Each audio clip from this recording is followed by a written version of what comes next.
berjalan dalam firman-Mu, hatiku siap.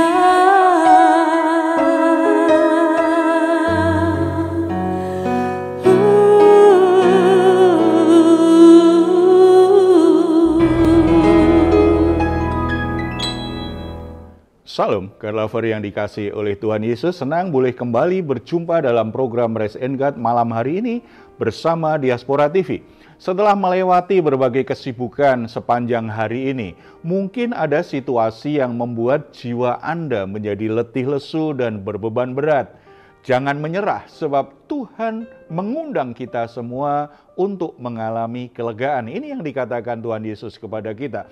Marilah kepadaku semua yang letih lesu dan berbeban berat, aku akan memberi kelegaan kepadamu. Mari kita responi undangan Tuhan Yesus ini, kita hampiri Dia, kita bersatu dalam doa.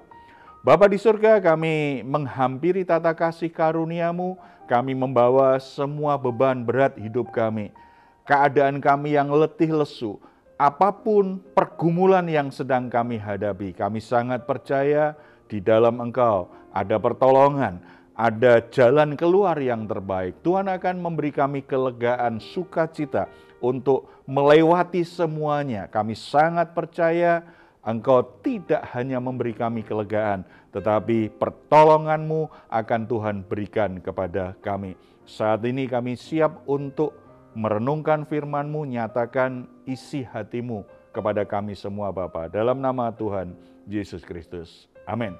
Saudara-saudara yang dikasihi oleh Tuhan Yesus, bagaimana manusia bisa memiliki hubungan yang baik dengan Allah yang Maha Kudus? Manusia adalah orang yang berdosa, sementara Allah adalah pribadi yang Maha Kudus. Bagaimana hubungan itu bisa terbangun? Ada banyak pandangan. Bagi orang yang beragama Yahudi, bagi orang Yahudi, mereka berkeyakinan bahwa hubungan dengan Allah bisa terbangun kalau mereka bisa menerapkan, bisa melakukan hukum Taurat secara cermat, secara teliti, dan tidak ada yang salah. Sesungguhnya agama-agama di dunia ini punya pandangan yang mirip. Konsekuensi dari pandangan ini adalah manusia ditempatkan pada ketidakpastian hubungan dengan Allah. Karena tidak ada satu orang pun yang sudah dalam keadaan berdosa bisa melakukan ketetapan Tuhan, hukum Tuhan, perintah Tuhan dengan cara yang sempurna. Akibatnya muncullah yang namanya ketidakpastian. Apakah hubungannya selalu baik?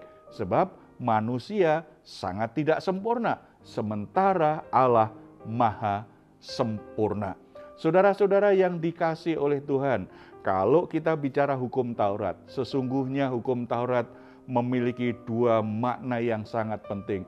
Yang pertama, itu menjadi panduan bagaimana hidup benar sesuai dengan kehendak Tuhan.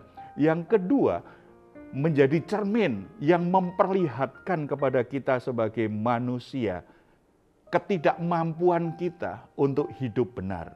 Karena setiap kita bercermin dengan hukum Tuhan, kita akan temukan bahwa kita tidak sempurna. Kita semua akhirnya bisa menyimpulkan kita butuh belas kasihan. Kita butuh kasih karunia Allah untuk bisa memiliki hubungan yang baik dengan Dia. Kita akan membaca Alkitab dari Roma pasal yang ketiga ayat 21 sampai 31. Cara khusus kita akan baca ayat 23 dan 25. Saya akan bacakan. Karena semua orang telah berbuat dosa dan telah kehilangan kemuliaan Allah, dan oleh kasih karunia telah dibenarkan dengan cuma-cuma karena penebusan dalam Kristus Yesus. Karena Kristus telah ditentukan Allah menjadi jalan pendamaian karena iman dalam darahnya. Hal ini dibuatnya untuk menunjukkan keadilannya, karena Ia telah membiarkan dosa-dosa yang telah terjadi dahulu pada masa kesabarannya. Saudara-saudara, dari 3 ayat ini kita mendapatkan 3 poin penting untuk mengajar kita bagaimana sebenarnya hubungan kita dengan Allah bisa terbangun walaupun kita ada kelemahan, kita tidak sempurna, tetapi ternyata dalam kasih karunia-Nya Allah menyediakan kesempatan bagi kita untuk punya hubungan yang baik dengan Allah. Yang pertama, tadi di ayat 24 dipakai istilah dibenarkan. Oleh kasih karunia telah dibenarkan dengan cuma-cuma. Ini dikontraskan dengan ayat 23, bahwa setiap orang telah berbuat dosa, kehilangan kemuliaan Allah. Tetapi hubungan dengan Allah itu bisa diperbaiki, bisa dibangun kembali karena apa? Karena kita mengalami yang namanya pembenaran. Kita dibenarkan. Maksudnya adalah bahwa kita sebagai orang berdosa itu dilihat oleh Allah seolah-olah kita tidak pernah buat kesalahan. Sepertinya kita orang yang benar di hadapan Allah. Dosa menempatkan kita pada status dan keadaan sebagai orang yang bersalah, sebagai orang yang harus dihukum oleh Allah, sebagai orang yang harus dimurkai oleh Allah. Tetapi karena kita mengalami yang namanya dibenarkan oleh Allah, maka kita diperlakukan, kita dilihat sepertinya kita tidak pernah berbuat salah. Mengapa seperti itu? Kembali ada satu istilah yang kita bisa cermati, yaitu karena ada penebusan di dalam Yesus Kristus. Kristus itu telah menebus kita di atas kayu salib, sudah mencurahkan darahnya. Orang-orang yang percaya kepada Yesus Kristus sebagai penebus dosa, maka dia akan diampuni dosa-dosanya. Ketika korban Kristus itu menjadi penukaran atas status kita yang berdosa, dosa kita diampuni dan akhirnya kita semua diposisikan sebagai orang yang benar. Kata penebusan ini menunjuk kepada bagaimana Allah itu membebaskan kita dari perbudakan dosa. Itu bicara tentang Allah yang menyelamatkan kita dari penghukuman. Itu bicara tentang keadaan kita sebagai orang yang sudah merdeka terhadap dosa. Luar biasa, di dalam Yesus Kristus kita memperoleh kasih karunia Allah untuk dibebaskan dari murka Allah akibat dosa-dosa kita. Kita diselamatkan dan akhirnya kita diberi posisi yang baru, status yang baru sebagai orang-orang yang benar. Dan sebagai orang-orang yang benar, kita mengalami yang namanya pendamaian. Kita berdamai dengan Allah. Ayat 25. Kristus Yesus telah ditentukan Allah menjadi jalan pendamaian karena iman dalam darahnya. Saudara-saudara, di dalam Yesus Kristus, oleh darah Kristus yang tercurah di atas kayu salib, kita mengalami yang namanya pendamaian. Kita didamaikan dengan Allah yang Maha Kudus. Menurut hukum agama, setiap dosa itu kan harus dihukum. Menurut hukum agama, dosa itu membuat status kita berlawanan dengan Allah. Dan akhirnya hubungan kita dengan Allah itu menjadi rusak. Tetapi oleh karena kurban Kristus, kita ditebus dan kita dibenarkan serta kita didamaikan dengan Allah. Oleh sebab itu, saudara-saudara, sebenarnya inilah berkat terbesar sebagai orang-orang yang percaya kepada Yesus Kristus. Karena kita dilihat Allah, diperlakukan sebagai orang yang benar, kita sudah dimerdekakan dari dosa, kita sudah diselamatkan dari murka Allah, dari penghukuman Allah, dan kita sudah berdamai dengan Allah. Oleh sebab itu, kalau saudara adalah orang-orang yang sudah beriman kepada Yesus Kristus, saudara adalah orang-orang yang sungguh-sungguh sudah percaya dan menerima Yesus Kristus sebagai Tuhan dan Juru Selamat, lihat dirimu dengan cara yang baru. Lihat dirimu bukan lagi sebagai orang yang di bawah kuasa dosa, tetapi sebagai orang yang sudah merdeka terhadap perbudakan dosa. Oleh sebab itu, jangan biarkan ada satu dosa pun yang kembali memperbudak hidupmu. Lihat dirimu sebagai orang yang benar, bukan lagi sebagai orang berdosa. Jangan menghakimi masa lalumu sebagai orang-orang yang hidup dalam dosa, hidup dalam kegelapan. Tetapi lihatlah statusmu yang baru sebagai orang yang benar di mata Allah. Demikian juga mari kita menghargai pendamaian yang dilakukan oleh darah Kristus. Dengan cara apa? Terus nikmati, terus tingkatkan, terus kembangkan hubungan kita dengan Allah. Jangan hanya kejebak dengan hukum agama. Yang penting berdoa, yang penting beribadah, yang penting memuji, menyembah Allah. Tetapi lebih dari hal itu, semua kegiatan agama, semua ritual agama, kita harus maknai, kita harus hayati sebagai sebuah proses untuk meningkatkan hubungan kita lebih dekat dengan Tuhan.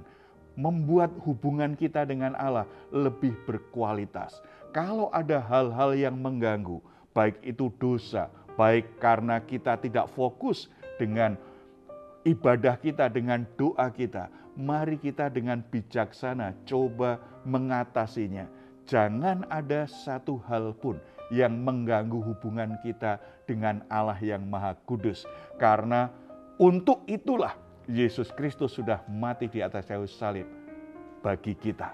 Nikmati keindahan kehidupan Kristen karena kita selalu punya kesempatan untuk punya hubungan yang begitu intim, yang begitu dekat, yang begitu dalam dengan Allah yang Maha Kudus. Dengan relasi yang begitu dalam dengan Tuhan yang terus kita bangun, maka kita akan semakin mengenal Dia, kita akan menemukan jalan-jalannya, kita akan mengerti kemana Tuhan arahkan kita, dan hikmat Tuhan selalu mengikuti kehidupan kita.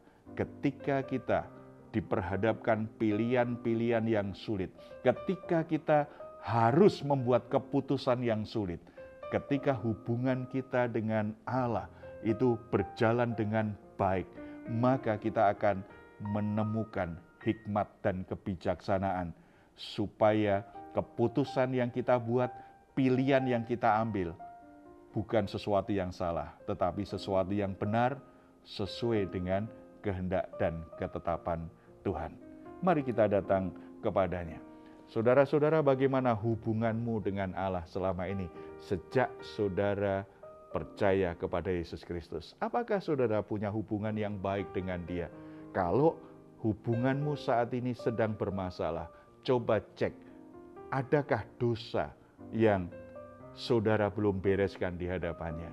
Atau suasana hati saudara menyimpan berbagai hal yang bisa mendukakan Roh Kudus, baik itu kemarahan, kepahitan hati, atau keinginan-keinginan yang bertentangan dengan kehendak Tuhan.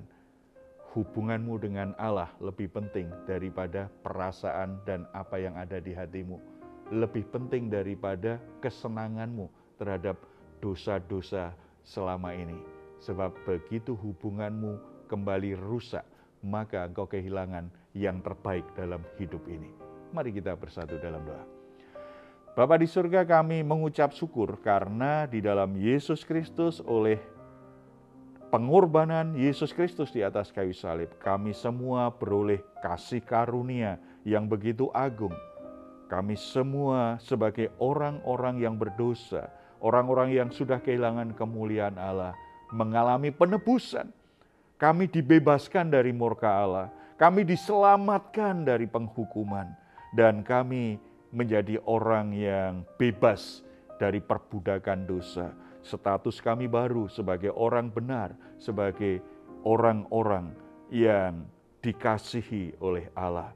Kami bersyukur karena darah Yesus juga mendamaikan kami denganmu. Kami boleh membangun hubungan hari demi hari, apapun yang jadi pergumulan kami. Bapa di surga, hamba-Mu berdoa untuk saudara-saudara yang saat ini sedang mengalami hubungan yang tidak baik denganmu.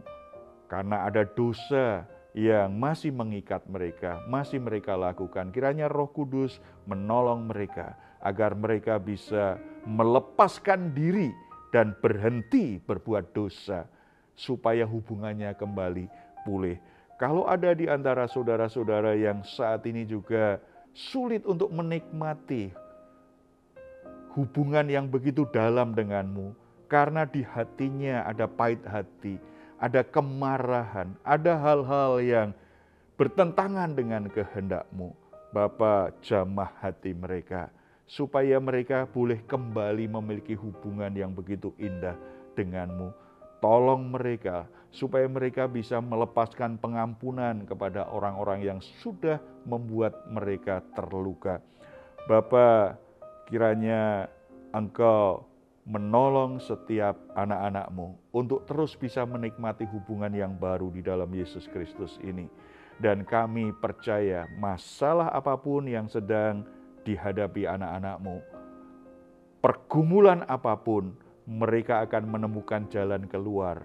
Mereka akan menemukan tuntunan Tuhan karena hubungan mereka dekat dengan Tuhan. Mereka bisa mengerti bagaimana Tuhan memimpin.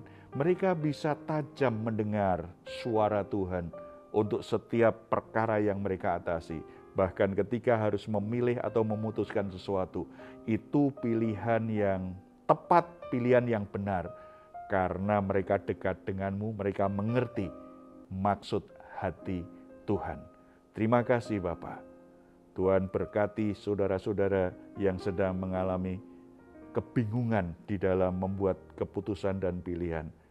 Solusi yang terbaik yang mereka perlukan adalah dekat dengan Tuhan, mencari Tuhan senantiasa. Biarlah nama-Mu dikenal, dipuji, dimuliakan senantiasa dalam nama Tuhan Yesus. Amin. Saudara-saudara yang dikasihi Tuhan, jika saat ini saudara atau keluarga sedang mengalami pergumulan dan membutuhkan dukungan doa, di layar saudara ada nomor telepon yang bisa saudara hubungi. Tim doa kami akan mendoakan saudara semua. Silahkan jika saudara ingin memberikan komentar, tuliskan di ruang komentar yang ada di channel Diaspora TV. Sebelum kita berpisah, mari kita perkatakan bersama-sama dengan iman Mazmur 4 ayat 8 sampai 9. Engkau telah memberikan sukacita kepadaku lebih banyak daripada mereka ketika mereka kelimpahan gandum dan anggur. Dengan tentram, aku mau membaringkan diri lalu segera tidur, sebab hanya Engkaulah ya Tuhan yang membiarkan aku diam dengan aman. Puji Tuhan, selamat beristirahat. Doa saya senantiasa saudara sungguh-sungguh mengalami Rest in God malam hari ini. Tuhan Yesus memberkati kita semuanya. Salam. Hatiku siap.